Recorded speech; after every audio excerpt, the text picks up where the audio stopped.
شوف الفشار. طب والله عشان هبيع الواحد ب5 جنيه وهخلي ابوي معاه فلوس كتير. يا دي امين. يا شباب بتعمل ايه يا بعمل فشار. بتعمل فشار؟ مين اللي علمك على الحركه دي انا متعلمها. انت اللي متعلمها؟ وهتبيع الفشار ده كام؟ هبيع الفشار ده ب5 جنيه. يا راجل لا والله. انت بحوش الغطا. انت هتبيع الفشار ده؟ والله بجد؟ والله. الكيس بكام؟ الكيس ب5 جنيه. اما الحلوه كلها بالكيس ب5. يعني انت متاكد ان انت هتبيع الكيس ب50؟ يا راجل لا. يا بابا اسكت يا بابا، انت هتاكل مني الفشار. يد بدوق. يا بابا حوش الغطا. يد بدوق حوش الغطا يا بابا انت هتاكل الفشار مني. يد بدوق يا حوش الغطا. يا بابا انت كنت كتير كنت قربت خلاص للحل. يد بدوق ولسه بدوق. ده انت كنت كتير يا بابا. طب حوش الغطا بس.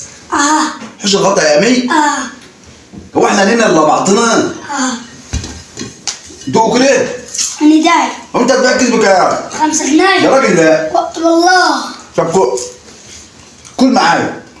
بس يا بابا. يد كوع. يا بابا انت هتخلص لي الفشار وانا هبيع الكيس ب5 جنيه. هي الحله كلها ما تجيش ب5. لا انا هبيع الكيس ب5 جنيه. هتبيع الكيس ب5 جنيه؟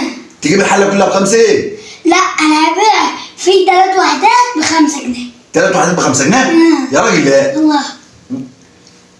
ومين اللي جاب لك البوتاجاز ايه؟ انا اللي جابه منين؟ شريت. يا راجل لا. والله. يخرب بيتك وبيت امك يا اخي.